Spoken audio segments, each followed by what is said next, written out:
అందరికీ నమస్కారం మాస్టర్స్. బ్రహ్మర్షి పితామహ పత్రిజీ గారికి, వంశీ మాస్టర్ గారికి ఆత్మ ప్రణామాలు. లక్ష్మీమాతకు ఆత్మ ప్రణామాలు. ఆదిశంకరాచార్యుల గారికి ఆత్మ ప్రణామాలు. మాస్టర్స్, ఈ రోజు మనం చెప్పుకోబోయే టాపిక్ ఏంటిదంటే యోగము, భోగము. ఈ రెండిటి గురించి తెలుసుకుందాం. ఇది సార్ కాన్సెప్టే, వంశీ సార్ కాన్సెప్టే. యోగము అంటే ఏమిటి, భోగము అంటే ఏమిటి? మనకు అంటే కొంతమంది జీవితాలలో కొంతమందికి అనారోగ్యం ఉంటుంది, కొంతమందికి డబ్బు ఉంటుంది కానీ మానసికంగా బాధపడుతూ ఉంటారు, కొంతమందికి ఈ రెండు ఉండవు, ఆర్థిక సమస్యలతో బాధపడుతూ ఉంటారు. అంటే ఎలా జరుగుతాయో తెలియదు, ఆ టైంలో ఏ సమయంలో ఏం జరుగుతుందో తెలియదు. లాస్ అవ్వడము, ఏదో ఒకటి కర్మ అంటాం కదా ఇప్పుడు మనం, అది జరుగుతూ దాంట్లో నుంచి వాళ్ళు బయటపడలేకపోతూ ఉంటారు, ఇబ్బంది పడుతూ ఉంటారు.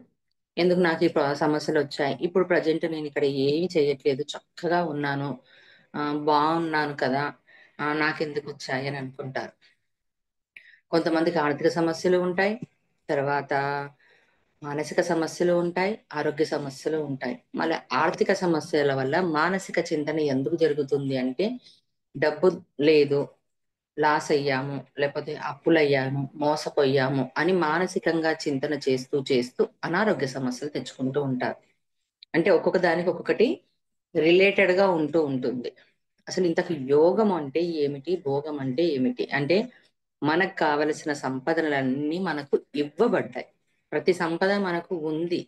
ఆ సంపదను మనం పూర్తిగా తెలుసుకొని అనుభవిస్తున్నామా లేదా, తృప్తిగా ఉన్నామా లేదా? అంటే ఉంటే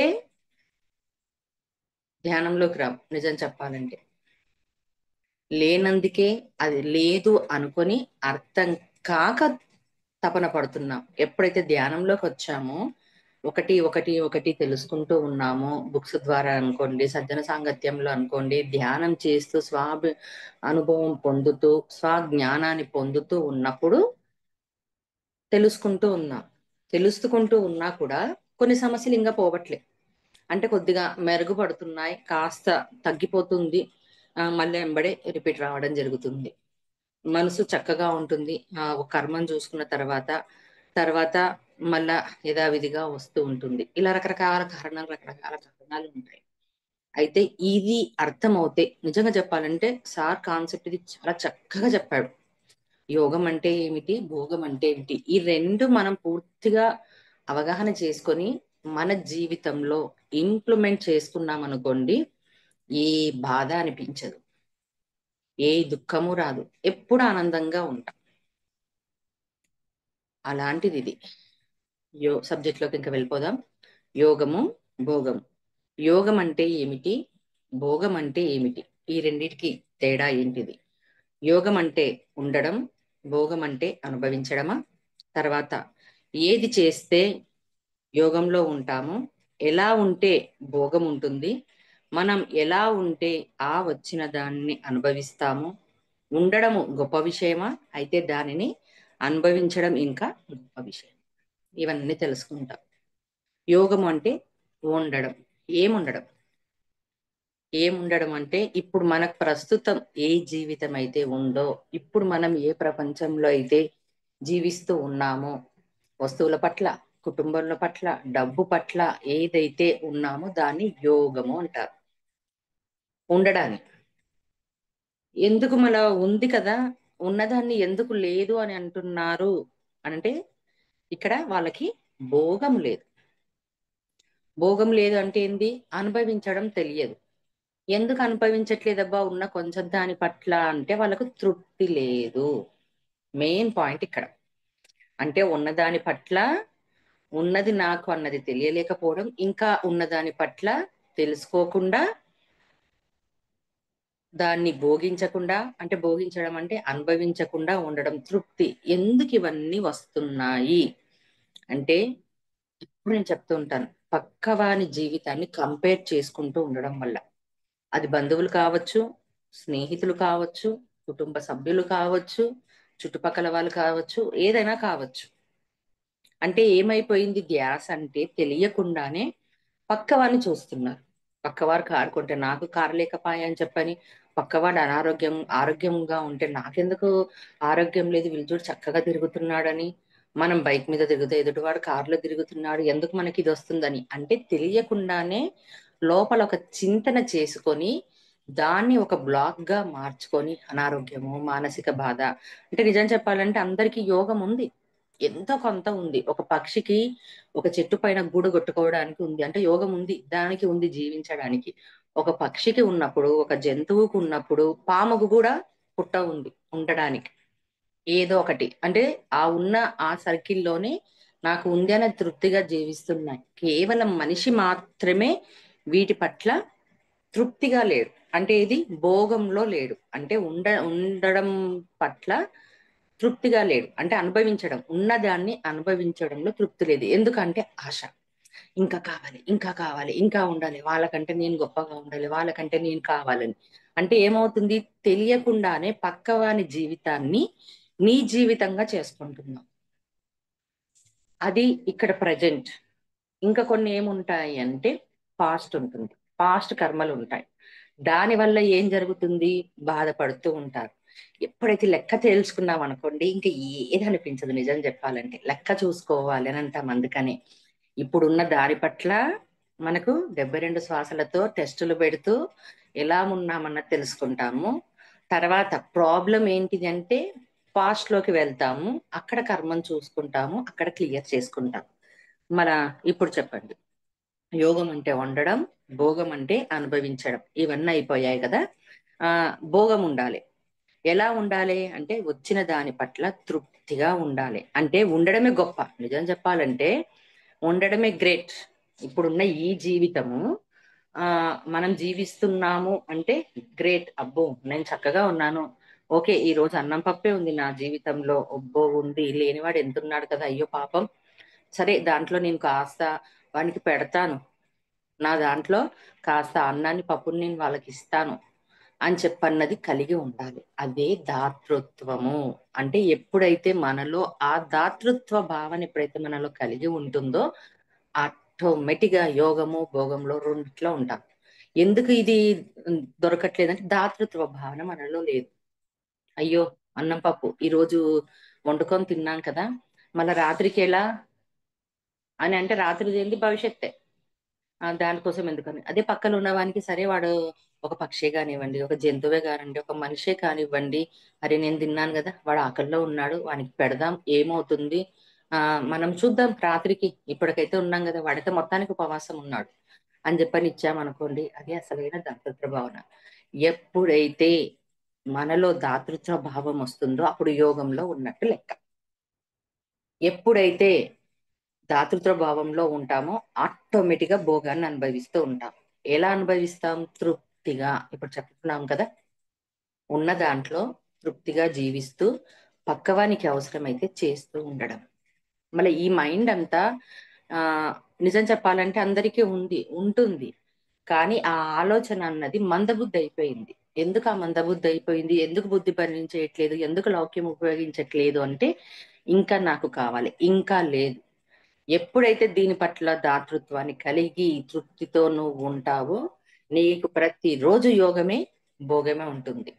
ఎందుకు సమస్యలు తీరట్లేదంటే కారణం ఇదే. మరి యోగంలో ఉండాలి అంటే ఏం చేయాలి, ఎప్పుడు కూడా ఎలా ఉండాలి అంటే పాజిటివ్ గా ఉండాలి, దివ్యత్వంగా ఉండాలి, ఉన్నతంగా ఆలోచించాలి. ఈ మూడు చెయ్యాలి. కానీ ఏం చేస్తారు, నాకు లేదు, నా దగ్గర లేదు, నాకు ఎప్పుడు వస్తుందో ఏమో, నా జీవితం ఇంతేనేమో, నా సమస్యలు ఎప్పుడు తీరుతాయేమో, ఎప్పుడు నాకు డబ్బు సమస్య వస్తుందో లేదో, ఇంకొక కారణం వింటుంటాను, వాళ్ళందరూ తిడుతూ ఉంటారు అని చెప్పని, దానివల్ల బాధ కలుగుతుంది, వచ్చింటి ఇచ్చేస్తే అయిపోతుందని. కానీ మార్చడం ఎక్కడ ఉంది ఇక్కడ, మార్పు ఉందా, నీకు ఒక సమస్య వచ్చింది అంటే నీలో మార్పు కోసమే, నీ అంతరంగంలో మార్పు కోసమే ఒక సమస్య వచ్చి ఉంది. అందుకే ఫస్ట్ ఎవరు మారాలి, ఎవరు తెలుసుకోవాలి అంటే మనమే మారాలి, మనమే తెలుసుకోవాలి. ఏం తెలుసుకోవాలి, నా దగ్గర ఇంత ఇంత డబ్బు ఉంది, 100 రూపాయలు ఉన్నాయి పర్సులో ఈరోజు, 100 ఉన్నాయి కదా, సరే తృప్తిగా ఉంటాను, సరే 100 రూపాయలనే తృప్తిగా ఉంటున్నాను, జీవిస్తున్నాను. ఎవడు అడుక్కునేవాడు వచ్చాడు, ఆకలితో వచ్చాడు. ఆకలితో వచ్చిన వానికి ఒక 2 రూపాయలు ఇవ్వండి. మళ్ళీ దాంట్లో కూడా లెక్క ఉంటుంది. లెక్క ఏంటిదంటే, డబ్బు ఇచ్చాను కదా, నాకు ఇస్తాడేమో భగవంతుడు. అంటే ఇక్కడ ఏమవుతుంది, ఎలా ఉంటుందంటే వ్యాపారంలా ఉంటుంది. నీకు ఇది ఇస్తే నాకు ఇది ఇస్తావా, ఇది చేస్తే నాకు ఇది వస్తుందా అన్నప్పుడు ఏ రోజు కూడా ఏది దొరకదు, ఏది జీవితంలో రాదు. డబ్బు వస్తుందేమో కానీ ఆనందం రాదు. ఎంతమంది డబ్బున్న వాళ్ళు ఆ భోగంలో ఉన్నాడు చెప్పండి, ఆలోచించండి. ఉండరు. నిజం చెప్పాలి అంటే వాళ్ళకి ఇంకా తపన, ఇంకా తృప్తి లేదు. ఇంకాస్త సంపాదించాలి, ఇంకా కాస్త సంపాదించాలి. ఎవరికి అంటే నా ముని మన్మన్లకు ఫ్లాట్లు సంపాదించాలి, ఇప్పుడు రేట్లు పెరిగిపోతున్నాయి, ఇంకా చేస్తుందని. అంటే ఏమైపోయింది ఇక్కడ, తృప్తి ఉందా? అంటే మనిషికి ఎప్పుడు కూడా తృప్తి అన్నది ఉండదు. నువ్వు పెంచుకుంటూ ఉంటది. అంటే అసలైన తేడా ఈ రెండిట్లో తెలుసుకుంటే అప్పుడు తృప్తిగా ఉంటుంది. ఆ తృప్తి కావాలి అంటే నీలో దాతృత్వ భావాన్ని కలిగి ఉండాలి. పక్కవాడిని చూసి జాలి పడాలి, సేవ చేయగలగాలి. అసలు దాతృత్వం అంటే నిర్వచనం ఏంటిది? కలిగి ఉండడం అంటే డబ్బులు ఇవ్వడం కాదు. ప్రతి దాని పట్ల దాతృత్వ భావం. ఏది, నీకు జ్ఞానం ఉందా, జ్ఞానాన్ని ఇవ్వు. నీ శరీరంతో నువ్వు సేవ చేస్తున్నావా, శరీరంతో సేవ చేసే భావన కలిగి ఉండు. వాక్కు ఉందా, వాక్కుతో నువ్వు నలుగురికి ఇచ్చే భావన కలిగి ఉండు. దాతృత్వం అంటే కేవలం ఏమనుకుంటారు, డబ్బిస్తే చాలు. యోగము అని అంటే డబ్బు, భోగం అంటే భోగించడం అంటే అనుభవించడము అని అనుకుంటారు. కాదు, అసలైన నిర్వచనం ఇది కాదు. ఇందాక మనం చెప్పుకున్నది అసలైన నిర్ణయం. ఆ ఏంటిది, మనకు స్టోరీలోకి వెళ్దాం. ఇంకా చక్కగా మనకు అర్థం కావాలంటే, మనకి ఇచ్చారు కదా పాతకాలంలో మొత్తంగా అన్ని మనకు రాసి ఇచ్చేశారు లిస్ట్ అంతా. ఇప్పుడున్న ఈ జనరేషన్ లో, కలియుగంలో, కలిపురుషునితో ఉన్నప్పుడు, మాయలో ఉన్నప్పుడు, ఆ మాయలో నుంచి బయటికి పడడానికే మనకు ఎన్నో స్టోరీలు ఇవ్వబడ్డాయి. కనకదార స్తోత్రం ఇందాక ధ్యానం పెట్టుకొని చేసుకున్నాం కదా. కనకదార స్తోత్రం ధ్యానంలోకి రాకముందు ఏంటిది, నిజంగా చెప్పాలంటే నాకు తెలియదు కనకదార స్తోత్రం ఏంటిది అన్నది. నేను తర్వాత తెలుసుకున్నది ఏంటిదంటే, అది చదివితే చేస్తే కష్టాలు పోతాయి, సంపదలు వస్తాయి, లక్ష్మీ కటాక్షం దొరుకుతుంది అని చెప్పని. ఇంతకు కనకసార స్తోత్రం ఎలా వచ్చింది అంటే ఆదిశంకరాచార్యుల నుంచి వచ్చింది.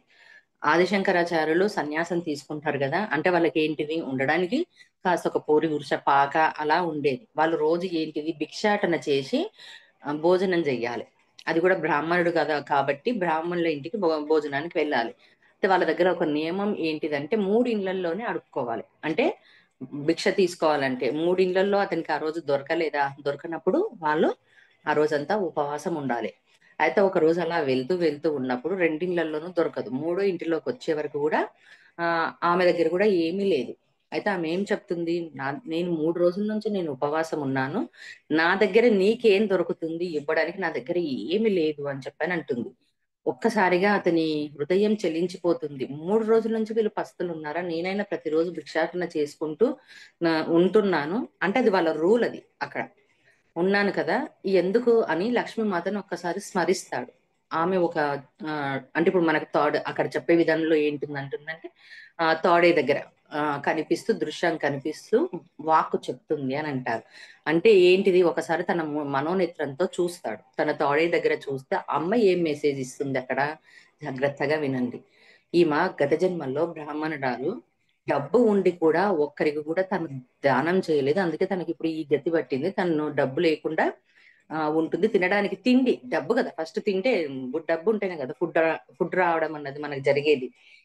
అప్పుడు చెప్తుంది. చెప్పినప్పుడు అతను ఏం చేస్తాడు, సరే అప్పుడంటే ఆ జన్మలో తాను ఇవ్వలేదు కదా, ఇప్పుడు ఈ జన్మలో ఇప్పిస్తాను తల్లి, తనకి ఇస్తావా అని. ఇంకా ఆమె ఆ విజన్ వచ్చేస్తుంది, వెళ్ళిపోతుంది. అప్పుడు ఏం చేస్తాడు, అతనికి వెళ్ళి, అమ్మ నీ దగ్గర ఏదైనా ఉంటే ఇవ్వు తల్లి, ఏదో ఒకటి నీతో దొరకదా, లేదన్నది ఇంట్లో ఉండదు కదా. అంటే లేదయ్యా లేదు అని చెప్పి చెప్తుంది. అంటే ఆమె కాస్త లేదు నా దగ్గర ఉంటే నాకేం అవసరం ఉంది ఇవ్వడానికి అని చెప్పి చెప్తూ వస్తుంది. చెప్తూ వస్తున్నప్పుడు సరే చూడు చూడు అని చెప్తాడు అక్కడ. అప్పుడు ఏమవుతుంది, ఒక దగ్గర ఒక చిన్న ఉసిరికాయ ఎండిపోయింది ఉంటుంది. సరే ఇద్దాము అని చెప్పని తానేంది, అగో నా దగ్గర ఏమి లేదు, ఈ ఎండిపోయిన ఉసిరి, నిజం చెప్పాలంటే తన ఇంట్లో ఏమీ లేదు. అప్పుడేమో పెట్టుకొని ఇవ్వకుండా ఉంది. ఇప్పుడు తన దగ్గర ఏమీ లేదు, ఆ ఒక్క ఉసిరికాయనే ఉంది. వచ్చిన తర్వాత అతని చేతిలో పెడుతుంది. అప్పుడు ఆదిశంకరాచార్యులు అమ్మవారిని శృతిస్తూ చెప్తాడు. ఈ మొత్తంగా కనకదార సూత్రంలో ఉన్నదంతా కూడా జ్ఞానమే, ఒక పాజిటివ్ థింకింగ్ లోనే ఉంటుంది. ఫస్ట్ గా ఏం పాడతాడు అన్నది కొన్ని మనం ఆ దీంట్లో తెలుసుకుందాం. కనకదార సూత్రం అంటే ఏంటిదో కాస్త వివరణ తీసుకుందాం. అతను ఏం చేస్తాడు, ఇక్కడనే ఉంటాడు, ఉంటూ వైకుంఠంలో ఏం జరుగుతుందో చూస్తూ ఉంటాడు. వైకుంఠంలో విష్ణుమూర్తి పాడకడలి పైన పండుకొని లక్ష్మీదేవి కాళ్ళ దగ్గర కాలు నొక్కుతూ వాళ్ళిద్దరి మధ్యన జరుగుతున్న దాన్ని మొత్తంగా చూస్తూ పాడుతూ ఉంటారు. ఈమె నాకు ఇచ్చింది, నువ్వు ఇవ్వు అని. అట్లా కొన్ని సూత్రాలలో చదువుతూ చదువుతూ ఉంటాడు. అప్పుడు ఏం చెప్తున్నారు అక్కడ అంటే, సమస్త జగత్తులకు తల్లి అయినటువంటి పూజురాలు భృగు మహర్షికి కుమార్తె అయిన లక్ష్మీదేవి నాకు క్షేమం కలిగించుగాక. అంటే ఇక్కడ ఏంటిది, నాకు క్షేమం కలిగించుగాక అంటే ప్రతిది కూడా నువ్వు నాకు ఇవ్వు, ఇది ఇచ్చేసేయి, ఇది చేసేయి, నాకు కావాలన్నది ఎక్కడ కూడా కనకదార సూత్రంలో ఉండదు. ఇంకొకటి చదువుతుంటాడు. కౌస్తుభ మణిచే శోభ చిల్లుచున్న వృక్ష స్థలము గల మరియు మధులనే రాక్షసుని జయించిన విష్ణుమూర్తి హృదయం లోపల వెలుపల కూడా ఇంద్రనీలమణి హారముల వలె ప్రకాశించుచున్న లక్ష్మి విష్ణువు యొక్క కోరికను కూడా తీర్చును. కమలీయ నివాసియే స్థానముగా కలిగి ఉన్నది. ఆ తల్లి యొక్క కృపా దృష్టి నాకు శ్రేయస్సును కలిగించుగాక. అంటే అన్ని బ్లెస్సింగ్స్ అడుగుతుంటాడు. తర్వాత అక్కడ లక్ష్మీదేవి విష్ణుమూర్తిని కనుదృష్టితో చూస్తూ ఉంటాడు. చిన్నగా కళ్ళతో తాను చూస్తూ ఉంటుంది. అలా ఒక 7 స్తోత్రాలు చదువుతాడు. అంతవరకు కూడా అమ్మ జలించదు. మళ్ళీ ఇంకొక మాట చెప్తాడు. ఆ పద్మ పత్రములు వంటి పద్మ పద్మ పత్రములు వంటి కనుల గల విష్ణువు యొక్క అర్ధాంగి నన్ను పరిపూర్ణ కరుణతో కూడి కొద్దిగా తెరిచి నేత్ర దృష్టితో చూడుగాక అని చెప్తాడు. వేద రూపిణివై శుభ కర్మలతో కూడిన దేవికి నమస్కారములు. రత్నములకు స్నానమైన సాగరముల వలె రమణీయ గుణములు కలిగిన రత్నను రూపిణికి నమస్కారాలు. అంటే ప్రతిది కూడా ఆయన చదువుతున్న కనకదార స్తోత్రంలో అమ్మవారిని నమస్కరించుకుంటూ అమ్మవారి కనుల గురించి, విష్ణుమూర్తి గురించి, తర్వాత మేఘాల గురించి అన్ని చదువుతూ ఉంటాడు. అన్ని అమ్మను స్తుతిస్తూ, నాపై చూడు, ఒక్కసారి కళ్ళు తెరిచి ఒక్కసారి నీ నేత్రాన్ని ఇటువైపు ప్రసరింప చేయి అని చెప్తుంటాడు. అయినా సరే లక్ష్మీదేవి పలకకుండా ఉంటది. తర్వాత ఏం చేస్తాడు, ఒక శ్లోకాన్ని చదువుతాడు. ఏంటిది, దరిద్రులతో ప్రథమ స్థానంలో ఉన్నాను, అందుచేత నీ కృపను అందరికంటే ముందు నేను పాత్రుడనగును, నా మాటల్లో నటన లేదు, అట్టి దయకు పాత్రుడైన నా యందు దయ చూపెదవు కాక అంటాడు. అంటే ఇక్కడ ఏమైపోయింది, అమ్మా నేను చిన్న పిల్లవాడిని, అంటే చిన్న బాబుని, నీకు నా దగ్గు నన్ను కటాక్షించలేకపోతున్నావు, నాపై దయ చూపలేకపోతున్నావు. నేను ఎప్పుడైనా గత జన్మల్లో కర్మ చేసి ఉంటే దానిని అడ్డుగా తొలగించి నాకు ధనాన్ని ఇవ్వు తల్లి అని చెప్పని అంటాడు. అప్పుడు లక్ష్మీదేవి చూస్తుంది. అంటే చూడండి, ఫస్ట్ లో ఎందుకు ఆగిపోయింది ఇక్కడ, గత జన్మల్లో తాను డబ్బు ఇవ్వకుండా ఉన్నా కూడా ఇవ్వకుండా ఉంది అక్కడ. తర్వాత ఇప్పుడు ఏం చేసింది, లేకున్నా వెతికి వెతికి వెతికి లేదన్నది ఉండదని వెతికి వెతికి ఇచ్చింది. అంటే ఆ కర్మ ఏమైనా అడ్డొచ్చిందేమో, ఆ కర్మకు అడ్డుగా నిలిచి నువ్వు సహాయం చెయ్యని. అప్పుడు లక్ష్మీమాత అంటే చిన్న పిల్లలము, నీ బిడ్డలము అని ఒక్కసారి చెప్పి ఆ దుష్కర్మ ఏదైతే ఉందో దానిని పక్కకు పెట్టి దయ చూపని వెన్నిందాడే లక్ష్మీదేవి వచ్చి 1 గంట పాటు బంగారు ఉసిరికాయలను వర్షంలా కురిపిస్తూ ఉంటుంది. వర్షంలా కురిపిస్తూ ఉన్నప్పుడు కూడా శంకరాచార్యుల వారు వద్దు అని కూడా చెప్పడు అక్కడ ఆమె. అంటే చూడండి ఎంతగా మన లోపల రావాలని. అప్పుడు ఏం చేస్తాడు, చాలు అన్నది మనలో ఎప్పుడు వస్తుంది అంటే ఎక్కడ కూడా తృప్తి ఉండదు, ఇంకా కావాలి ఇంకా కావాలి ఇంకా కావాలి. ఎక్కడ వస్తుంది అంటే భోజనం విషయంలో వస్తుంది. అందుకే అప్పుడు శాకాంబరి దేవిని శృతిస్తాడు. శృతించినప్పుడు శాకాంబరి దేవి అన్నప్పుడు ఇంకా మనకు తృప్తి ఎక్కడ వస్తుంది, అన్నం తిన్న తర్వాత ఇంకా చాలు అంటాం, ఇంకా ఏదైనా చాలు అన్నాం. అప్పుడు అమ్మ 1 గంట పాటు ఆపేస్తుంది. ఆపేసిన తర్వాత సరే అయిపోయింది కదా అని చెప్పని వెళ్ళిపోకుండా ఆమెకు కృతజ్ఞతలు తెలియచేస్తాడు. అట్లా 5 శ్లోకాలలో ఆమెకు కృతజ్ఞత తెలియచేస్తాడు. అప్పుడు ఆమె మెచ్చి సరే నువ్వు ఇంత చక్కగా ఉన్నావు, ఉసిరికాయలు కూడా అంటే బంగారు ఉసిరికాయలు తీసుకుంటే కూడా నాకు అవసరం లేదు, ఇప్పుడు తనకు కావాలే, చెయ్యాలి. ఎందుకు అనంటే ఇప్పుడు ఆమె వండి పెడితేనే ఆ రోజు అతను భోజనం చేయాలి. ఒక చిన్న బంగారు ఉసిరికాయ తీసుకోవచ్చు, తీసుకోవాలనుకుంటే, కానీ తీసుకోలేదు అక్కడ. అంటే అక్కడ అతనికి లేదు, ఉన్న దాని పట్ల తృప్తిగా ఉన్నాడు, దాతృత్వాన్ని కలిగి ఉన్నాడు. అలా చేస్తూ వచ్చిందే కనకదార సూత్రం.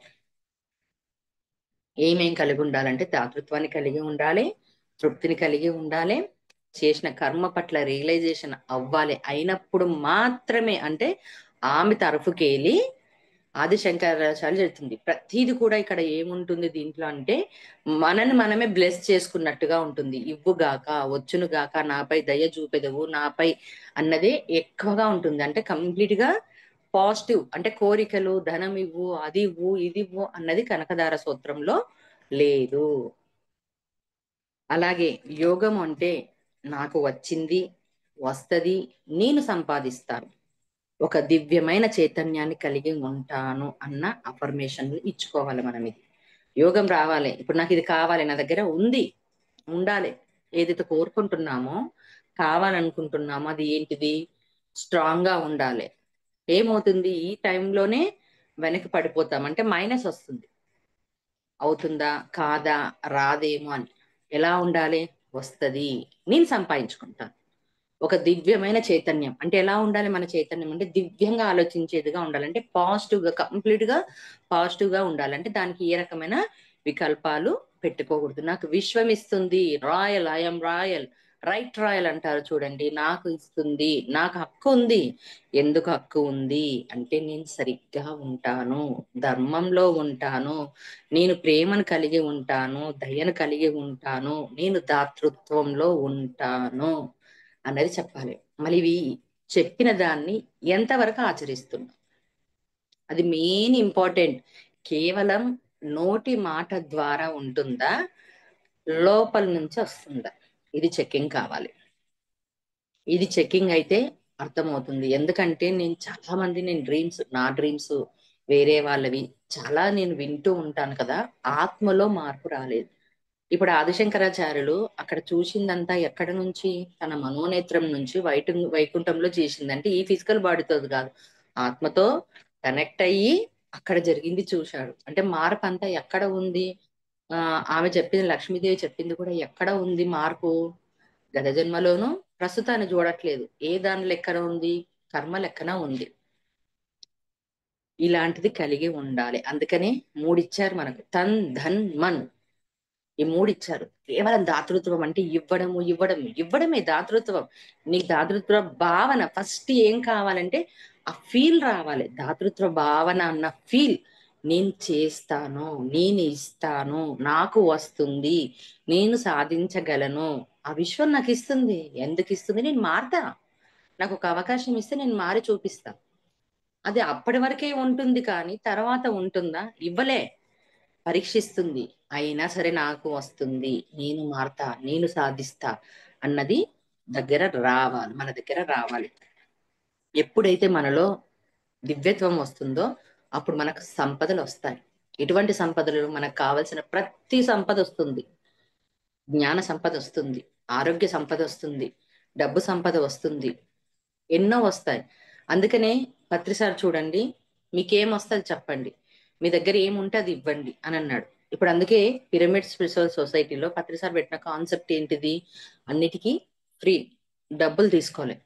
నేను ఎన్నోసార్లు అనుకునేదాన్ని, బయట ఎన్ని సమస్యలు ఉన్నాయి కదా, వాళ్ళు డబ్బులు తీసుకుంటుంటారు, పెడుతుంటారు, మన దగ్గరనేమో ఫ్రీగా అంటారు, ఫ్రీగా అంటే వాల్యూ ఉండదు, ఆ ఫ్రీగా వీళ్ళు చెప్తున్నారు కదా అని చెప్పని అనుకుంటారు, అదే డబ్బు తీసుకుంటే వస్తారని.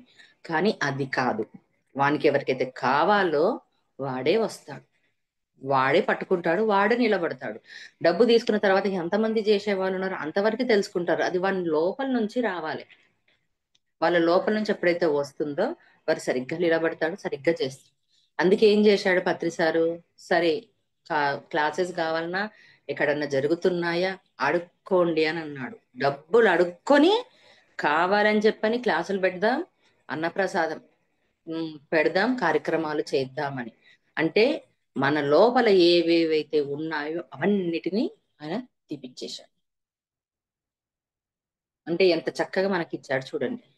కుచేలుని గురించి తెలుసుకుందాం. తెలిసి అందరికి కూడా కుచేలుడు కూడా కుచేలుడు కృష్ణుడు బాల్య స్నేహితుడు. మళ్ళీ ఒక్కరోజు కూడా కృష్ణుడు తలుచుకుంటే అతనికి ఎన్నో సంపదలు ఇవ్వచ్చు, తోటి స్నేహితుడే కదా, ఆ ఏమి ఇవ్వలేదు అని అనుకుంటాం. ఒకసారి కృష్ణుడు కుచేలుడు ఒక దగ్గర రాత్రంతా ఒక ప్లేస్ లో చెట్టు మీద ఉంటారు. కుచేలుడు దగ్గర బఠానీలు ఉంటాయి. ఉన్నప్పుడు నములుతూ ఉంటాడు. అప్పుడు కృష్ణుడు అడుగుతాడు, ఏం తింటున్నావు కుచేలా అంటే, ఏమీ లేదు, ఏదో శబ్దం రాళ్ళు గురకరాలు వేసుకున్నాను, గురకరాళ్ళు అన్నట్టుగా ఏదో చెప్తాడు. అప్పుడు నవ్వి ఊకుంటాడు. తర్వాత అతనికి దరిద్రం వస్తుంది అని అంటారు. అంటే మొత్తం తిండి లేకుండా ఏమి లేకుండా ఉన్నాడు. అంటే కృష్ణునికి ఇవ్వనందు వల్ల రాలేదు అక్కడ. తన లోపల తన దగ్గర ఉండి కూడా ఎదుటివాడు అక్కడ ఆకల్లో ఉన్నప్పుడు దాంట్లో ఒక రెండు ఒక్కటి ఇచ్చిన, 100 రూపాయలు ఉన్నాయి, ఒక్క రూపాయి ఇవ్వు, లేదా నీకు తెలిసిన జ్ఞానం ఇంత ఉంది, నాకు ఇది ఇంత తెలుసు అని నువ్వు చెప్పు. అందుకని ఇక్కడ చెప్పాడు తన్ ధన్ మన్. అలాగే దాతృత్వం అంటే అన్ని రకాలు. ఇక్కడ ఏది నీకు వస్తుందో అది నీకు రెట్టింపు, మళ్ళీ రెట్టింపు వస్తుంది నాకు వస్తుంది అన్నది ఏ రోజు కూడా చెయ్యకూడదు. వచ్చింది, చేశాను, నాకు ఇప్పుడు అవకాశం వచ్చింది, చేశాను, అంతే. ఆ విధంగానే కలిగి ఉండాలి. మళ్ళా తర్వాత కుచేలుడు ఏంది, కృష్ణుని కలవడానికి మళ్ళీ అక్కడ వస్తాడు. వచ్చినప్పుడు ఏం చేస్తాడు, అంతవరకు ఆ మధ్య కాలం చూడండి, గమనించండి. ఈ ఒక్క కుచేలుడిని పట్టుకుంటే అర్థమవుతుంది. ఫస్ట్ లో తన దగ్గర బఠానీలు తింటున్నాడు, ఉన్నా కూడా ఇవ్వకుండా ఉన్నాడు. ఈ మధ్య కాలం జరిగింది, కొన్ని సంవత్సరాలు గడిచాయి. అందులో ఎన్నో కష్టాలు పడ్డాడు, బాధలు పడ్డాడు, తిండి లేకుండా ఉన్నాడు. ఏంటిది ఇదని అంటే ఇక్కడ ఏమైంది, ఆ సమయంలో అతని కర్మలు అనుకోండి రిలీజ్ అయ్యాయి, అనుభవించాడు, చేశాడు. ఆ ఇప్పుడు కృష్ణుడు వెళ్ళే సమయం వచ్చింది, కలిసే సమయం. అప్పుడు ఏం చేశాడు, ఏమున్నాయి, అటుకులు ఉన్నాయి. సరే అందరూ ఏవేవో తీసుకొని వెళ్తాడు కదా, నా దగ్గర అటుకులే ఉన్నాయి, ఇంకేం లేవు. నిజం చెప్పాలంటే కృష్ణునికి అటుకులు అవసరమా? ఆ ఆయన దగ్గర ఉన్నదానికి, కృష్ణ పరమాత్మునికి అయినా సరే నా దగ్గర ఇవే ఉన్నాయి అని అటుకులు తీసుకొని వెళ్ళాడు. తీసుకొని వెళ్ళిన తర్వాత ఆ మూట దాపెట్టుకొని ఉన్నప్పుడు కూడా కృష్ణుడు అడుగుతాడు. అడిగిన తర్వాత తింటాడు. తిన్న తర్వాత అతనికి సంపదలు వస్తాయి. సంపదలు కృష్ణుడు ఇచ్చాడా? ఇవ్వలేదు. కుచేలుడే సంపాదించుకున్నాడు, అతని హక్కు. అంటే విశ్వం ఏం చేసింది, ఫస్ట్ లో ఉన్నప్పుడు ఇచ్చి ఉంటే తనకు కలిగి ఉండేదేమో, కలగలే, ఇవ్వలేదు కాబట్టి కలగలేదు అతనికి. ఆ సమయంలో యూనివర్స్ సహాయం చేయలేదు. తర్వాత ఎప్పుడైతే తనలో ఉన్నదాన్ని నేను ఇచ్చాను అని అన్నాడో ఆటోమేటిక్ గా తనకి సంపదలు ఇచ్చాయి. ఇక్కడ కృష్ణుడు ఏం చేయలేదు, కుచేలుడే సంపాదించుకున్నాడు. అక్కడ యూనివర్సే ఇచ్చింది. లక్ష్మీదేవి అన్న అనుకోండి, ఏదన్నా అనుకోండి. లక్ష్మీదేవికి ఎందుకు ఈ డిపార్ట్మెంట్ ఇచ్చారు, అడ్మినిస్ట్రేషన్ డిపార్ట్మెంట్ మొత్తం ఇవంతా ఇచ్చేది అంటే ఆమె లోపల జ్ఞానం అదంతా ఉంది. ప్రతిదీ ఉంది. మనం 1000 Seeds of Joy లో లక్ష్మీదేవి గురించి చాలా చాలా తెలుసుకున్నాం మనం. ప్రతి విషయంలో ఎందుకు ఆమె ఎన్ని జన్మలలో వ్యక్తి తన స్వానుభవంతో ఎన్ని నేర్చుకుంది, ఏం కలిగి ఉంటే లక్ష్మీదేవి వస్తుందన్నది ప్రతీది కలిగి ఉండాలి. కేవలం నువ్వు డబ్బు ఇచ్చాను ఇచ్చేస్తే లక్ష్మీదేవి ఇస్తుందా? ఇవ్వదు, ఏ రోజు కూడా ఇవ్వదు. ఆ ఒక్కటే ఇస్తే మిగతాదంతా లెసన్ ఎవరు నేర్చుకుంటాడు, వాళ్ళ లోపల ఆ ఎన్లైట్మెంట్ ఎక్కడొస్తుంది? నేను ఎన్నో కళల్లో నేను విన్నాను, ఒక 2 కళలు చెప్తాను, అర్థం చేసుకోండి. ఆ ఒక ఒక ఆమె కళ, తన ఆడపడుచుంది, ఒక పనామె ఉంది. అయితే తను వంట చేసేసి బయటికి కిచెన్ దాటి బయటకు వస్తూ ఉంది. ఫస్ట్ ఆడపడుచు కనిపించింది. ఆడపడుచు కనిపించిందాడే తనని పలకరించింది. పలకరించిన తాడే అయ్యో తినొచ్చిందా అని అనుకుంది. తర్వాత భోజనం చేస్తావా అని అడిగింది. సరే ఆ నాకు వద్దు అన్నది. తర్వాత పనమ్మాయి వచ్చింది, పని చేసింది. చేసిన తర్వాత తనకేం చేసింది, తీసుకొని వెళ్ళి దగ్గర ఉండి భోజనం ఇది తీసుకపో, ఇది తీసుకపో, ఇది తీసుకపో అని చెప్పని ఆమె దగ్గరుండి కట్టించింది. ఇదంతా తన ఆడపడుచు చూస్తూ ఉంది. ఇది తన డ్రీమ్ అది. అప్పుడు నేను ఆమెను అడిగాను, సరే మళ్ళీ ఇక్కడ ఆడపడుచునైతే నువ్వు అడిగావు కదా ఫుడ్ కావాలి అని చెప్పి, తింటావా అని చెప్పని అని అంటే, నీ భావన ఎలా ఉంది అని అడిగాను. ఏమో అడగాలంటే అడుగుతున్నాను, జస్ట్ అడిగినట్టుగా ఉంది. అప్పుడు ఆమె వద్దు అని చెప్పని అన్నది, అంతే అని. అంటే చూడండి ఇక్కడ ఆ భావన, ఆ ఫీలింగ్ ఎలా ఉంది. ఓకే వచ్చింది, పెట్టాము, ఆ అడిగింది ఇవ్వలేదు, వద్దన్నది ఊకుందాం. ఆ ఇలా ఉన్నది ఎలా ఉంటుంది అంటే, ఒక పని మనిషి విషయంలో ఉన్న ఆ ప్రేమ, అవి తీసుకెళ్ళు ఇవి తీసుకెళ్ళు అన్నది నీ సొంత ఆడపడుచులో ఉందా?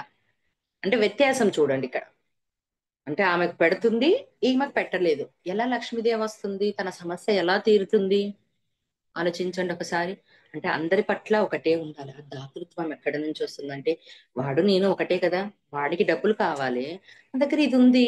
అది మొత్తం తీరకపోవచ్చు, కాస్త ఉండొచ్చు. మళ్ళా ఇచ్చే దాంట్లో కూడా ఎక్స్పెక్టేషన్స్ ఏది ఉండకూడదు. అక్కడ ఫెయిల్ అయిపోయింది తను. అంటే మార్చుకోవడం. అంటే నేను ఇన్ని చేస్తున్నాను కదా, కర్మల్ని అడిగినా చూపించారు, క్షమాపణ చెప్పుకున్నాను, చేశాను, హెల్ప్ చేస్తున్నాను కదా అన్న భావన అక్కడ ఉంది. కానీ ఆడపడుచు విషయంలో ఏముంది ఇలా? అంటే నీకు కావాలంటే ఇష్టం ఉన్న వాళ్ళతో ఇలా ఉంటావు, ఇష్టం లేని వాళ్ళతో అలా ఉంటావా? అది కరెక్టా? అప్పుడు లక్ష్మీదేవి ఎలా ఇస్తుంది? ఇవ్వదు కదా. డబ్బులు దొరకవు అంటే క్వశ్చన్స్ వేసుకుంటూ ఉంటారు కదా. సరే కర్మలు అడిగిన తర్వాత ఇంకా నేనేం మార్చుకునేది ఇది చూపించండి అని అడుగుతూ ఉంటారు. ఉన్నప్పుడు ఏంది, ఒకప్పుడు దొంగతనంతో ఉంటారు, దొంగతనం చేసి ఉంటారు. ఇప్పుడు ఏం చేస్తుంది? ఇప్పుడున్న వీళ్ళకి మాత్రం అది లేదు. నాకు ఈ కష్టం పోతే బాగుండు, ఈ అప్పుల బాధ పోతే బాగుండు, ఇవి తీరితే బాగుండు, నేను బాగున్నాను బాగున్నాను బాగున్నాను, ఇదొకటే వస్తుంది. నేను చక్కగా ఉన్నాను, ఇక్కడ నేను చక్కగా హెల్ప్ చేస్తున్నాను, నేను ఎవరిని అనట్లేదు అని చెప్పని అన్నదే వస్తది. కానీ తీరా ఆ ఏం మార్చుకోవాలి, నా గుణాన్ని చూపించండి అన్నప్పుడు ఏమొస్తుంది? డబ్బు కనిపించిందాడే, నగలు కనిపించిందాడే, అమ్మో ఇవి నావే, ఇవి తీసుకెళ్దాం, లేకపోతే పక్కన కనిపించాయి ఆడ ఉన్నాయనుకో ఇవి నావే అని చెప్పని తీసుకొని వెళ్తుంటాడు. అంటే ఇంకా ఆత్మ లోపల ఆ గుణం ఉంది. మళ్ళీ ఆ గుణం ఉన్నప్పుడు నీకు హెల్ప్ చేస్తే నువ్వేం మార్చుకుంటావు? మార్చుకోలేవు కదా. ఎందుకు ఈమెకి ఇవ్వబడ్డది? ఆదిశంకరాచార్యులు అడిగింతాడే అక్కడ ఇంకా ఏం ఆలోచించకుండా తను ఇచ్చేసింది. సరే, ఆ చిన్న ఎండిపోయిన ఉసిరికాయతో కూడా తన మన్మరాలు తనది ఎంతో కొంత ఆకలి తీర్చుకోవచ్చు, లేదా ఇంకా ఏదో చెయ్యొచ్చు. కానీ ఇంకా ఆమె కంప్లీట్ గా సరెండర్ అయిపోయింది. ఇంకా సరే ఇచ్చేస్తాను అని చెప్పని. నిజం చెప్పాలంటే ఆమె ద్వారానే కనకదార సూత్రం అన్నది రావడం జరిగింది. ఇక్కడికి వెళ్ళి వస్తాయి. ఎందుకు సమస్యలు తీరట్లేదు? నేను చాలా మందివి చూశాను, చాలా చాలా చూశాను. ఎందుకు ఇవి తీరట్లేదు? ఎందుకంటే వాళ్ళ గుణాన్ని, వాళ్ళ బుద్ధిని మార్చుకోవాలి. అప్పుడే లక్ష్మీదేవి వస్తుంది, కావలసింది ఇస్తూ ఉంటుంది. అంటే ఆ సూక్ష్మ జ్ఞానాన్ని, ఆ సూక్ష్మ బుద్ధిని కలిగి ఉండాలి. ఒక జన్మన, రెండు జన్మల, కొన్ని వందల వేల జన్మలు ఎత్తిన తర్వాత ఇప్పుడు ధ్యానము అన్నది తెలుసుకుంటూ తెలుసుకుంటూ కొన్ని జన్మలు తెలుసుకుంటూ తెలుసుకుంటూ వచ్చాము. మళ్ళా ఒక్కసారిగా సమస్యను బయట పడేశారనుకోండి, ఎలా మారుతుంది? కొంతమంది బ్రాహ్మణులకి ఇస్తూ ఉండరు ఆ అడుగుతే. ఎందుకంటే ధ్యానంలోకి వచ్చిన తర్వాత మీకేంది ఇచ్చేది అని చెప్పని. అంటే ఇంకొక కొత్త రకం, కొత్తగా ఉంటుంది. ఇంకొంతమంది డబ్బు బాగా ఉంటుంది, ఫుడ్ ఉంటుంది, అంతా ఉంది. లేనివాడేమో అయ్యో ఇది తెలిసిన తర్వాత ఇద్దామని. ఉన్నవాడికి ఇప్పుడు ఈ జన్మ గత జన్మ పుణ్యం వల్లనే ఇప్పుడు వాళ్ళు డబ్బు సంపాదించుకున్నారు. తినడానికి భోగం వచ్చింది, భోజనం వచ్చింది. కానీ ధ్యానం చేస్తుంటారు కొంతమంది, అన్ని చేస్తుంటారు, అన్ని తెలుస్తూ ఉంటాయి. కానీ ఆ ఫుడ్ విలువ తెలియదు వాళ్ళకు. బయటన్నా పడేస్తారు కానీ మనుషులకు పెట్టరు, జంతువులకు పెట్టరు. వేస్ట్ అయిపోయినా సరే, అంటే ఆ కనీస నాలెడ్జ్ ఉండదు. అప్పుడు వాళ్ళకి ఏం జరుగుతాయి? అనారోగ్యాలు వస్తూ ఉంటాయి, తిన్నది అరగకుండా ఉంటుంది, ఎన్నో రకరకాలు వాళ్ళకు తగ్గట్టుగా. కానీ అది వాళ్ళు గమనించరు. నాలో ఏ భావన కలిగి ఉండాలి, నేనేం చేస్తున్నాను, ఓకే, కనీస ఆలోచన అన్నది ఉండాలి ఇక్కడ. అందుకని అన్ని కర్మలు కూడా ఉండవు. బుద్ధిని ఉపయోగించాలి, లౌక్యాన్ని మనం ఉపయోగించాలి. సరే, ఇంట్లో ఒక వస్తువు ఇది ఇది ఉంది, ఇది నేను ఈ రోజు తెచ్చుకున్నాము, వండుకున్నాము, ఇప్పుడు ఇది తినట్లే, మిగిలిపోతుంది. మిగులుతున్నప్పుడు తర్వాత ఏం చేస్తారు? పాసిపోయిన తర్వాత మోర్లోనే వేస్తారు, బయట వేసేసి, లేదా కుక్కలకో దేనికో పెడతారు, ఏదో దానికి పెడతారు. కొంతమంది అది కూడా పడేస్తారు, కొంతమంది మనుషులకు కూడా పెట్టరు. లేనివాడు ఉండింటాడు, నీ ఇంట్లో పనమ్మాయి ఉండొచ్చు, లేదా ఇంకా వేరే వాళ్ళు ఎవరైనా ఉండి ఉండొచ్చు, లేకపోతే నేను అయ్యో ఇది ఉంది కదా అంటే ఎవరైనా వెతుక్కుంటూ రావచ్చు, అప్పుడు వాళ్ళకి ఇవ్వాలి. అంతా నాశనం అయిపోయినాక, స్మెల్ వస్తున్నప్పుడు, మురిగిపోయినాక ఇస్తే ఏం వస్తుంది? లేనివాడేమో లేక ఏడుస్తున్నాడు, ఉన్నవాడు అన్ని ఉండి ఏడుస్తాడు అంటాడు చూడండి. అదే ఇది. అంటే యోగం అంటే కలిగి ఉండడము. ఎలా కలిగి ఉండాలి? ఉన్న దాని పట్ల తృప్తితో కలిగి ఉండాలి. మళ్ళీ బలి చక్రవర్తిని తీసుకుందాం, మోస్ట్ ఇంపార్టెంట్ స్టోరీ ఈయనది కూడా. బలిచక్రవర్తి కూడా వామన అవతారం వచ్చి 3 అడుగుల నేలని అడుగుతాడు. అయితే బలిచక్రవర్తి దానాలలో ఎవరు అంటే బలిచక్రవర్తి మనకు స్టోరీ తెలుసు పావురాల గురించి. తొడది తీసి ఈ కొలిచి ఇస్తాడు. అయితే బలిచక్రవర్తి వచ్చి యజ్ఞం చేస్తూ ఉన్నప్పుడు 3 అడుగుల నేల అడుగుతాడు. 3 అడుగుల నేల అంటే అర్థం ఏంటిది అంటే, మనం ఇప్పుడు ఏదైతే కూర్చొని ఉంటామో కరెక్ట్ ప్లేస్ 3 అడుగులు. అది ఆ ఒక్క ప్లేస్ అడుగుతాడు అతడు. అంటే ధ్యానం చేసుకోవడానికన్నా అనుకోండి, లేకపోతే ఏదన్నా ఏదో ఒక దానికి అతడు అడుగుతాడు.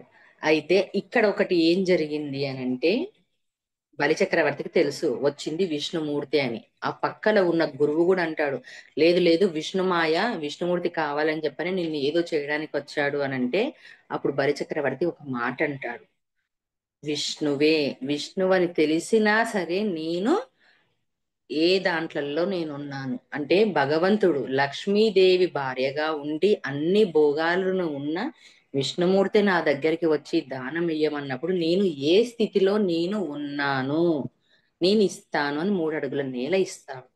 ఇక్కడనే దాగుంది ఏంటిది అంటే, నిజం చెప్పాలంటే బలిచక్రవర్తి నిజంగా చాలా మంచి మాస్టర్. అయితే అతనికి సాత్విక అహంకారం ఉంది. అహంకారంలో కూడా తమోగుణ రజోగుణ అహంకారం కాకుండా సాత్విక అహంకారం ఉంటుంది. అది గమనించి వామన అవతారంలో ఉన్న అతన్ని తలపై కాలుతో లోపలికి అంటాడు. అంటే అతన్ని తలలో అహంకారం ఉంది. అంటే నాలాగా ఎవరుండరు, నాలాగా ఎవరు దానం చెయ్యరని. ఎప్పుడైతే విష్ణుమూర్తి స్పర్శ అతని కాలికి తగిలిందో అతని సాత్విక అహంకారం కరిగిపోతుంది. అప్పుడు ఇంకా పూర్తిగా అతడు స్వచ్ఛంగా అవుతాడు. నీవు తెలిసి కూడా నీకు ఆపద ఉందని చెప్పినా సరే ఇవ్వడానికి నువ్వు వచ్చావు చూడు, ఎంత చక్కని నీలో దాతృత్వం ఉంది. నువ్వు కింద లోకాలకు వెళ్ళి అక్కడ అడ్మినిస్ట్రేషన్ చెయ్యి, అక్కడ పాలించు. అక్కడ ఉన్నవారికి అంటే నిమ్నతలాలు ఉన్నవాడు ఇవ్వకుండా చెయ్యకుండా ఉంటారు కదా, అలాంటి వాళ్ళను లోకాలను పాలించు. అక్కడ వాళ్ళకు నీ దివ్యత్వాన్ని తెలియజేసి, ఎందుకంటే అతని లోపల అది ఉంది, తయారు చేస్తాడు కాబట్టి చేయించు అని చెప్తాడు ఇక్కడ. అందుకనే మనం అందరం ఏంటిది, అన్నిట్లో దివ్యత్వం కలిగి ఉండాలి. ఎటువంటి దివ్యత్వాన్ని కలిగి ఉండాలి, ఎవరు ఎలాంటి వాడు ఏ సమయంలో ఎట్లు వచ్చినా, మనకు శత్రువైనా మంచివాడైనా లేనివాడైనా, నీకు చేతనైంది నీ ముందుకు వచ్చింది చెయ్యగలిగేదిగా ఉండాలి. దాంట్లో ఎటువంటి ఎక్స్పెక్టేషన్స్ పెట్టుకోకూడదు. నీ జ్ఞానం ఉందా, చెయ్యి.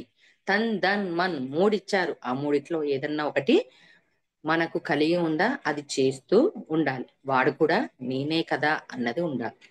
అదే యోగం అంటే దాతృత్వాన్ని కలిగి ఉండడం. యోగమును అనుభవిస్తున్నాను, ఆ యోగము కాస్త భోగంగా మారుతుంది. అనుభవించాలంటే తృప్తిగా కలిగి ఉండాలి. అంటే ఏంటిది, మన లోపల యోగం అంటే దాతృత్వ భావన కలిగి ఉండాలి. ఎప్పుడైతే మనలో దాతృత్వ భావన కలుగుతామో, ఆ యోగంలో ఉంటామో, ఆ యోగం భోగంగా మారుతుంది. ఆ భోగమే, ఆ భోగాన్ని కూడా ఎలా అనుభవించాలి మనం అంటే తృప్తిగా అనుభవించాలి. ఇది యోగం. మళ్ళీ భోగం ఇందాక చెప్పుకున్నది. భోగం అంటే ఏంటిది, ఎప్పుడైతే మనలో దాతృత్వం వచ్చిందో అప్పుడు మనకు భోగం వస్తుంది. అంటే ఒకదానికొకటి, యోగానికి భోగానికి. మనలో ఆటోమేటిక్ గా దాతృత్వ భావం కలిగి ఉందో నీకు భోగం ఉంటుంది. భోగం అంటే ఏంటిదంటే అనుభవించడం. ఏది ఉన్నా నువ్వు తృప్తిగా అనుభవించేస్తావు. బంగారు పాన్పు ఏం అవసరం లేదు మనకు. దూది పరుపుదున్నా, చెక్క మంచం ఉన్నా, నూలు మంచం ఉన్నా, నీ లోపల ఈ గుణం వచ్చేసింది అంటే దాతృత్వ భావన అన్న గుణం నీ లోపల ఉంది. అప్పుడు నువ్వు ఏం చేస్తావు, తృప్తిగా అనుభవిస్తావు. ఎలా తృప్తిగా అనుభవిస్తావు, ఉన్న దాని పట్ల తృప్తిగా అనుభవిస్తావు. అయితే దీంట్లో కూడా మనం స్టోరీ చెప్పుకుందాం. ఫస్ట్ ఇది ఏంటిదంటే విదురుని స్టోరీ. విదురుని స్టోరీలో ఏం జరుగుతుంది, ఆ ధృతరాష్ట్రుని దగ్గర, ధృతరాష్ట్రుడు రాజుగా ఉంటాడు కదా. రాజుగా ఉన్నప్పుడు విదురుడు మంత్రిగా ఉంటాడు. కానీ విదురుని చరిత్ర వింటే అర్థమవుతుంది విదురుడు ఎలాంటి వాడు ఏంటిది అని చెప్పని. అయితే అతడు మంత్రి ఉన్న సకల భోగాలు అనుభవించవచ్చు, ఎంత అనుభవించవచ్చు. కానీ ఒక రోజు వచ్చి విదురుని చూస్తే అతడు ఏంటి, చిన్న ఇంటిలో చిన్న సంసారం చేసుకుంటూ ఉంటాడు. ఏంటి నువ్వు మంత్రిగా ఉంటూ ఇంత హోదాలో ఉంటూ ఏంది నువ్వు ఇలా ఉన్నావు, నీకు ఏ భోగం లేకుండా ఉన్నావు, సరే నీకు ఇప్పుడు ఒక పెద్ద భవంతి ఇస్తాను, డబ్బు ఇస్తాను అంటే విదురుడు ఒక మాట అంటాడు, లేదు నేను ఏ జీతం అయితే చేస్తున్నానో, ఏదైతే సంపాదిస్తున్నానో దాని పట్ల నేను తృప్తిగా ఉన్నాను అని చెప్తాడు. అంటే ఇక కోరుకోలేదు అక్కడ, ఏది కావాలని తహతహలాడలేదు, వెళ్ళలేదు, చెయ్యలేదు. చెయ్యాలనుకుంటే చెయ్యొచ్చు, కానీ తనకు తగ్గట్టుగానే ఉన్నాడు. మనకి ఇప్పుడు ఇక్కడ అబ్దుల్ కలాం గారు తెలుసు, అతను కూడా అలానే ఉన్నాడు. నిజం చెప్పాలంటే లేరా, ఒక్కొక్క యుగంలోను అంటే ఒక్కొక్క యుగంలోనూ ఉన్నారు. పాత యుగాలలో విన్నప్పుడేమో మనం అవును ఇలా ఉన్నారని, ఇప్పటి వాళ్ళు కూడా ఉన్నారు. ఇప్పటి వాళ్ళు ఎవరు చెప్పండి? పత్రిస. నేను ఎందుకంటే కొన్ని చదివాను, నేను విన్నాను పత్రిగారివి కూడా. ఏంటిది అని చెప్పానంటే, పత్రి సార్ ఫస్ట్ లో వెళ్ళాలి, ధ్యానం చెప్పాలి, తెలుసుకున్న తర్వాత ఇది చెయ్యాలి అన్నప్పుడు కర్నూలు నుంచి కడపకు వెళ్ళాలి అంటే పొద్దున్నే ప్రయాణం చెయ్యాలి. వాళ్ళ దగ్గరికి వెళ్ళాలి, బయట పండుకోవాలి. వాళ్ళు లేచిన తర్వాత ఇది ఉంది, దీని ద్వారా ధ్యానం ఇలా ఉంటుంది, ఇలా చెయ్యాలని చెప్పని వాళ్ళకు వినయంతో సమయం ఇచ్చి వాళ్ళు ఎలా అంటే అలా ఉండి చెప్పాడు. అంటే ఏం అవసరం చూడండి అక్కడ మనకు వెళ్ళడానికి. అతని లోపల ఎంత దాతృత్వం ఉంది, డబ్బులు పెట్టుకొని అది కూడా. సరే ఇంకొంతమందికి ఏం చేసేవాళ్ళు పత్రి సార్ అని చెప్పానంటే, టీ తాగుదామని చెప్పని తీసుకొని పోయేవాడు, భోజనం పెడదామని చెప్పని తీసుకొని వెళ్ళేవాడు. అలా తనలోనున్న జాబ్ చేసుకుంటూ, చిన్న జాబ్ అప్పుడు సార్ పత్రి సార్ది, జాబ్ చేసుకుంటూ ఉంటూ వాళ్ళకు ఆ జ్ఞానాన్ని అందించడానికి వాళ్ళకు ఫుడ్ పెడుతూ, నిజం చెప్పాలంటే ఇక్కడ ఏమన్నా ఆలోచించాడా? ఏమీ ఆలోచించలేదు ఇక్కడ ఏం జరుగుతుంది అని. నిజం చెప్పాలంటే పత్రి సార్ మరణించే టైం వరకు కూడా ఆయన చేతి వేళ్ళకు ఉంగరాలు లేవు, ఫోన్లు లేవు, ఒక్క రోజు డబ్బు ఉండేది కాదు. ఉన్న డబ్బు ఇండ్లను కూడా బిడ్డల పేరు మీద ఇచ్చేసేవాడు. అంటే ఏముంది ఆయన దగ్గర? అనంతమైన సంపదన ఉంది, అనంతమైన జ్ఞానం ఉంది. నేను ఇది అందించగలను, నేను వచ్చిన పర్పస్ ఇది, ఈ ఈ ఈ అశాశ్వతమైన ఇవన్నీ నిజం చెప్పాలంటే డబ్బు, బంగారము, ఇల్లు ఇవన్నీ ఇక్కడి వరకు మాత్రమే. దీనికోసమే ఈ సర్కిల్లోనే మనిషి జీవిస్తున్నాడు. ఈ సర్కిల్ 365 డిగ్రీస్లల్లా ఓ దాంట్లల్లా ఒక్కటి వెళ్ళిపోయినా మిగతా దాని గురించి ఆలోచించకుండా ఒక్క దానికోనే ఉన్నాడు. కానీ అతని దగ్గర డబ్బు లేదు, మన పత్రిసారి దగ్గర. నిజం చెప్పాలంటే ఇప్పుడు ఇంతమంది మీ జీవితాల్లో వెలుగు నింపుతున్నారు, సత్యం తెలుసుకునేటట్లు ఉన్నాడంటే ఆయన చేసిన కృషి ఆ ఎంతదో చెప్పండి. లేరా అటువంటి వాళ్ళంటే లైవ్ లో మనకున్నాడు మనకు పత్రి సార్. ఇప్పుడు వంశీ సార్ కాన్సెప్ట్ మనం చెప్పుకుంటున్నాము అని అంటే మళ్ళా అది ఇవ్వడం వల్లనే కదా, ఆయన అలా తయారు చేయడం వల్లనే కదా, సమయం ఇవ్వడం వల్లనే. అందుకనే మూడు తన్ మన్, దాతృత్వము, సంపద, భోగము ఇవన్నీ ఏంటిది అంటే కేవలం డబ్బు కాదు, జ్ఞాన సంపద. ఆయన దగ్గర అమితమైన జ్ఞాన సంపద ఉంది, అందరికీ ఇచ్చేశాడు. ఒకసారి నేను 3 ఇయర్స్ బ్యాక్ శివరాత్రికి కడతాలకు వెళ్ళాను. పత్రిసార్ గురించి 2 ఇయర్స్ అవుతుందేమో, 2 ఇయర్స్ అవుతుంది. అన్ని ఆయన గురించి చెప్పుకుంటూ వచ్చాడు ఒక మాస్టరు. అయితే ఆ రోజు వాళ్ళిద్దరూ ఎక్కడ, గుజరాత్ ఏదో చెప్పాడు, అక్కడ రాజస్థాన్ ఏదో చెప్పాడు. అక్కడ రిటర్న్ వచ్చేటప్పుడు వాళ్ళ జోబులో డబ్బులు లేవు, టికెట్ తీసుకోలే, ఏమి చెయ్యలేదు, నింపాదిగా హాయిగా ఉన్నాడు. చూడండి ఆయన, ఆ టికెట్ టీసీ ఎప్పుడు వస్తాడో తెలియదు, డబ్బులు లేవు, తినడానికి లేదు, ఏమీ లేదు. ఆయన ఏమనకుండా ఉన్నాడు. మళ్ళా సార్కు చెప్దామా అంటే ఈయన బతుకుతూ భయపడుతున్నాడు, ఏమంటాడో ఏం చేస్తాడో ఏంటిదో అని చెప్పని. ఆయన బెదురుతూ ఉన్నప్పుడు ఆయన పత్రిసారి జోబుల్లో నుంచి 500 1000 రూపాయలు తీసి ఇచ్చేశాడంట. అవి ఎక్కడి నుంచి వచ్చాయి, ఎటు నుంచి వచ్చాయి అంటే ఇంతవరకు నాకు మిరాకిలే అని చెప్పాడు. అంటే ఎంత నింపాదిగా ఉన్నాడు, ఏమి లేకుండా ఎలా ఉన్నాడు. ఏమైనా ఉన్నాయా అంటే మన లోపల యోగము, భోగము ఈ రెండు ఉన్నాయనుకోండి, మనం చక్కగా హ్యాపీగా ఆనందంగా జీవించవచ్చు. ఇదంతా ఎలా పోగొట్టుకోవాలంటే పోయిన దాని గురించి వదిలేయండి. అంటే ఏంటిది? గతం గతః, అది గతకాలం, ఇప్పటిది కాదు. ప్రస్తుతం ఉన్న దాని పట్ల చూడండి. ప్రస్తుతం నీకు ఏముంది, ఎలా ఉంది, దాన్ని చూడండి. ఇచ్చిన దాని పట్ల తృప్తిగా ఉండండి, అన్ని దాని పట్ల. కానీ ఏం చేస్తారు? పోయిన దాని పట్లనే చూసుకుంటూ ఉంటారు, పోయిన దాని పట్లనే ఉంటూ ఉంటారు. ఇలా మనకు ఎంతో మంది స్టోరీస్ ఉన్నాయి. భక్త తుకారాం దగ్గర ఏముంది? ఏమీ లేదు. భగవన్ నామ స్మరణ ఉంది. పాటలు పాడుకుంటూ విష్ణుమూర్తి గురించి స్థుతించు, పాండురంగర్ గురించి స్థుతించుతూ, అతని దగ్గర డబ్బులు వచ్చాయి. నిజం చెప్పంటే అతనికి భోగం వచ్చేది.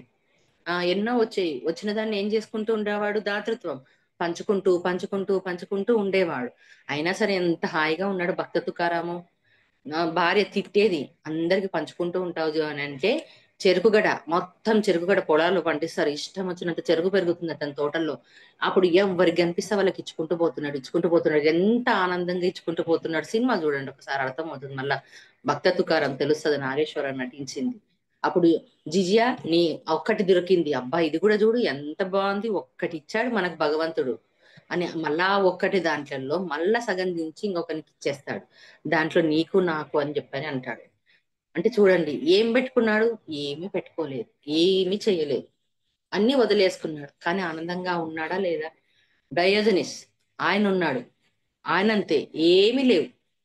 అంటే డబ్బు ఉంటేనే నేను ఆనందంగా ఉంటాను, డబ్బు ఉంటేనే నేను భోగంలో ఉంటాను అనుకోవడం అపనమ్మకము. ఇది ఉంటేనే నేను హ్యాపీగా ఉంటాను, ఇది లేకపోతే నేను ఆనందంగా ఉండనని. మరి ఉన్నవాడు ఎందుకు ఆనందంగా లేడు? ఆలోచించండి. ఉన్నాయి కదా కొంతమందికి, అన్నీ ఉంటాయి కదా, ఎందుకు ఆనందం లేదు? ఎందుకంటే వానికి తృప్తి లేదు. అదే నీకు తృప్తి ఎప్పుడైతే ఉందో ఆనందంగా ఉంటాం. మన డయోజనీస్ దగ్గర కూడా ఏమన్నా ఉందా? భక్తరు ఖాన్ దగ్గర ఏమైనా ఉందా? ఏమీ లేదు. పత్రిసార్ దగ్గర ఏమైనా ఉందా? అనంతమైన సంపద ఉంది దాని దగ్గరికి వస్తే. ఏ మాయలు చేయడు, ఏ మంత్రాలు చేయడు, ఏం చేయడు. పో ధ్యానం చేసుకోపో, నిన్ను నువ్వు తెలుసుకోపో, ఆత్మని తెలుసుకోపో, నిన్ను నువ్వు ఉద్ధరించుకోపో అని చెప్పాడు. వంశిత దగ్గరికి వస్తే ఏంది? ఓకే సమస్య ఉందా, పో ధ్యానం చేయి, కర్మ ధ్యానం చేయి, తెలుసుకోపో అని చెప్పాడు. అంటే వాళ్ళ దగ్గర ఏమన్నా ఇచ్చారా? మాటనిచ్చాడు, మాట అన్న సంపదని ఇచ్చారు, భరోసా అన్న ఒక సంపదనిచ్చాడు. మళ్ళా ఆ భరోసా, ఆ మాట, అది తర్వాత వాళ్ళు ఉండే విధానాన్ని చూసి ఎలా మారుతున్నాం? చక్కగా మార్చుకుంటున్నామా లేదా? అది భోగం. మళ్ళీ డయోజనిస్ దగ్గర ఏమీ లేదు, బికారి. ఎడమనుకుంటాడో తెలియదు, ఎక్కడ దొరుకుతుందో తెలియదు, ఏ ఫుడ్ దొరుకుతుందో తెలియదు, ఉంటే తింటాడు లేకపోతే లేడు, మరి మొత్తం భోగంలోనే ఉన్నాడు ఆయన, నిత్య భోగి. అప్పుడు అలెగ్జాండర్ వస్తాడు. వచ్చిన తర్వాత నువ్వు ఇంత ఆనందంగా ఉంటున్నావు, ఎలా ఉంటున్నావు, ఏంటిది కారణము అంటే, నేను ఇప్పుడు ఇక్కడ ఉన్నానా, ఇది నా ఇల్లు, ఇక్కడ ఇప్పుడు నాకు దొరికిందా మామిడి పండు, ఇది తిన్నాను, ఇది నా నా పూట భోజనం. రేపటి కోసం నేను ఆలోచించను, ప్రస్తుతం ఉన్న క్షణం కోసం ఆలోచిస్తాను, నేను చక్కగా ఆనందంగా ఉన్నాను అని చెప్పి అంటాడు. సరే ఇలాంటి ఆనందాన్ని రావాలంటే నువ్వు వదిలేసి రా అంటాడు. దేన్ని వదిలేయ అంటే, డబ్బుని, రాజ్యాన్ని వదిలేసి రా అంటాడు. అయ్యో అట్లెట్లా, నేను వదిలేస్తే నా పిల్లలు, నా భార్య పిల్లలకి ఏమవుతుంది? కానీ నువ్వు చెప్పింది బాగుంది, నేను ఖచ్చితంగా వస్తాను నీ దగ్గరికి అని. అంటే ఈ టైంలో ప్రస్తుతంలో వస్తే రా, లేకపోతే నువ్వు రాలేవు అని అంటాడు. సరే లేదు నేను వస్తానంటాడు. అలా ఏండ్లు ఏండ్లు గడిచిపోతాయి, రేపొస్తా మాపొస్తా, రేపొస్తా మాపొస్తా అని చెప్పని. లాస్ట్ మరణించే సమయం వచ్చేస్తుంది. మరణించే సమయంలో తన రెండు చేతులు బయటికి పెట్టేసి, వచ్చేటప్పుడు దేన్ని తీసుకొని రాము, పోయేటప్పుడు దేన్ని తీసుకోలేము అని చెప్పని, తన దాని గురించి, తన జీవితం గురించి తెలియజేయమని చెప్పని భటులకు చెప్తాడు. అదే ధ్యానం కానీ ఇంకేదన్నా తెలుసుకోవాలన్నా కానీ సమయం లేదు అని చెప్తాం ఫస్ట్. మాకు సమయం లేదు, మాకు తీరట్లేదు, ఇదైతే వస్తాము, మేము బిజీగా ఉన్నాము, మాకు కావట్లేదు అంటే ఏంటిది? ఒక వంకనే అది. కావాలనుకుంటే ఎన్నన్నా తెచ్చుకోవచ్చు, ఎంత సమయాన్నన్నా వెచ్చించవచ్చు. ఆ సమయంలో నువ్వు కావాలి అని అనుకుంటే నీకు యూనివర్స్ ఏదో రకంగా సహాయం చేస్తూ ఉంటుంది. ఇది మాస్టర్స్. యోగము అంటే కలిగి ఉండడము, భోగము అంటే అనుభవించడం. ఉండాలంటే ఈ రెండు కలిగి ఉండాలంటే దాతృత్వాన్ని కలిగి ఉండాలి, అనుభవించాలి. అంటే ఏది, ఏ సంపద అయితే నీ దగ్గర ఉందో, ఇప్పుడు ప్రజెంట్ గా ఏ సంపద అయితే కలిగి ఉందో దాని పట్ల తృప్తిని కలిగి ఉండాలి. అప్పుడే మన జీవితం సుసంపన్నం అవుతుంది. ఇది masters. Thank you very much.